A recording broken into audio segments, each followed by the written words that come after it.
guys, good morning. Welcome to my vlog. अनि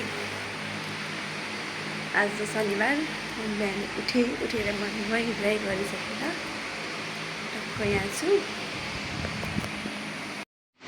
बाबा छोरी सुतिराख्नु भएको छ।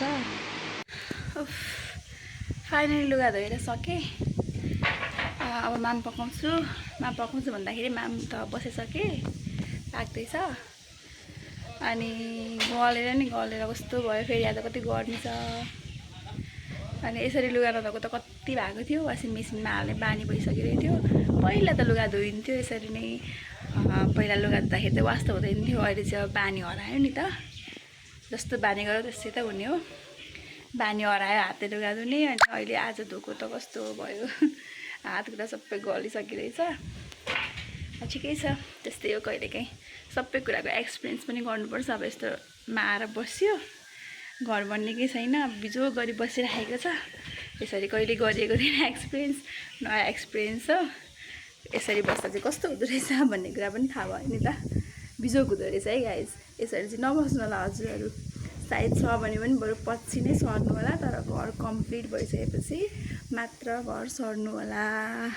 त्यो चाहिँ मेरो सुझाव हजुरहरूलाई है गाइज। घर कम्प्लिट नभइकन सर्नु भयो भने चाहिँ दुःख पाइँदो रहेछ, हरि बिजोक हुन्छ। त्यही भएर घर कम्प्लिट भइसकेपछि मात्र सर्नु होला हजुरहरू चाहिँ। हामी त सरिसकेर बिजोक पाउँदैछौँ। अब अझै कति दिन लाग्छ भन्न थाहा छैन। कहिले मान्छे आइदिन्छ, कहिले मान्छेको आफै नै काम परिदिन्छ, हामी आउँदैनौँ भनिदिन्छन्। अनि मान्छेले पनि त्यसरी काम नगरिदिएपछि झन् गाह्रो है। ठिकै छ, अब हामी त सरिहाल्यौँ। हजुरहरू चाहिँ घर कम्प्लिट भइसकेपछि मात्र सर्नु होला। अब मामहरू बसाएँ। अब म बेड मिलाउँछु। बेडहरू मजाले मिलाइसकेकै छुइनँ, आधी मिलाएँ, आधी मिलाएको छैन।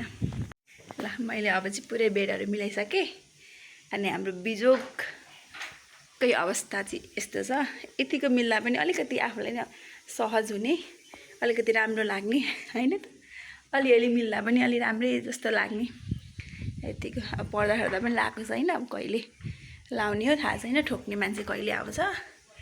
सो खानासाना खाइसक्यौँ हामीले। अब म रेडी हुन्छु जानको लागि। अनि मैले हल्का यहाँ बेसार अनि बेसन अनि चामलको पिठो लगाएर यहाँ फेस प्याक बनाएको थिएँ, त्यो लगाएँ। अब म रेडी हुन्छु। मेरो अहिलेको आउटफिट पनि ब्ल्याक कलर छ, भेस्ट पनि। अब मेरो एकछिनमा लाउने आउटफिट पनि ब्ल्याक कलरकै भेस्ट है गाइज। ल म रेडी भएँ है त, हामी रेडी भयौँ जानको लागि। मेरो अहिलेको आउटफिट पनि ब्ल्याकै थियो, अहिलेको पनि ब्ल्याकै छ, तर दुइटै एउटै चाहिँ होइन है, बेग्ला बेग्लै हो है, बेग्ला बेग्लै हो है त्यो चाहिँ। ल ओके, हामी गयौँ मेम्बर के घरमा भेटौँला। रेडी टु गो है त। निर्मला म्याम आउनुभयो, हामी सबैजना यही छौँ। हाम्रो सङ्गीता म्याम खै यता हेर्नु, सङ्गीता म्याम हाई गर्नु त, यताबाट माथिबाट हाई गर्नु। हाम्रो सङ्गीता म्याम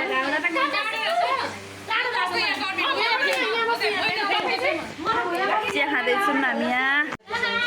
हाम्रो यस्तो छ है अवस्था। लु है गाइस, यस्तो छ। अब यहाँ म्यामले यति गर्नुभयो।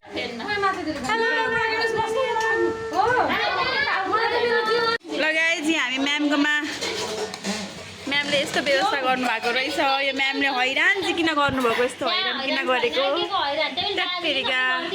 नानीको साथी आहारा पनि आइन्, उता माया म्याम पनि आउनुभयो। हेलो, यहाँ हामी अब खाना थाल्यौँ। म्याम पनि बस्नु है म्याम।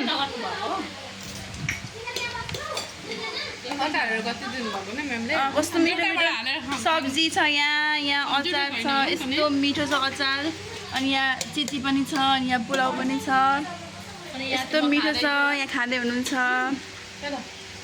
यता पनि खाँदै हुनुहुन्छ काँक्रा, यता खोइ खाँदै हुनुहुन्छ, यता पनि खाँदै हुनुहुन्छ, उता पनि खाँदै हुनुहुन्छ। एउटा होइन, उता बसिराख्नु भएको छ। मान्छे एकछिनमा खानुहुन्छ, अलिअलि बिरामी हुनुहुन्छ। अनि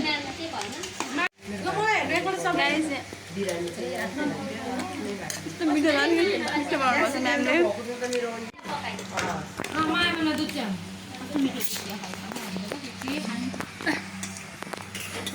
के के खानु हामीले भन्नु त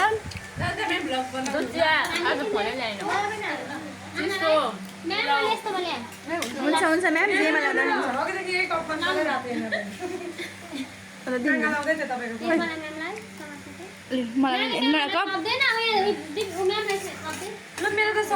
मलाई पनि म्याम कोक ल्याइदिनु ल अलिकति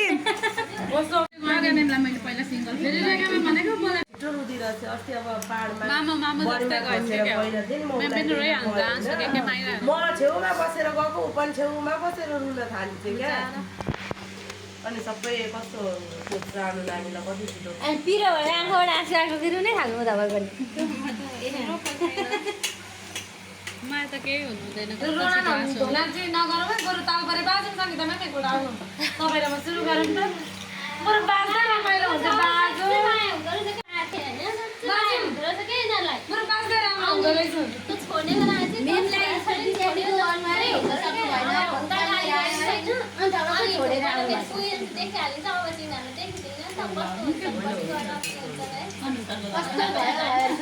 छोराछोरी छोडेर जाँदा कस्तो हुन्छ टाढा जानु पर्यो भने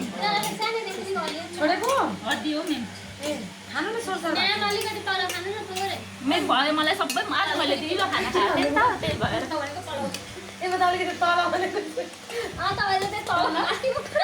कस्तो दामी गिफ्ट दिनुभयो एकदम memorable photo frame very very good nice guys अब म घर जाँदैछु अब सक्यो आजको भ्लग यति नै bye bye and thanks for watching bye bye guys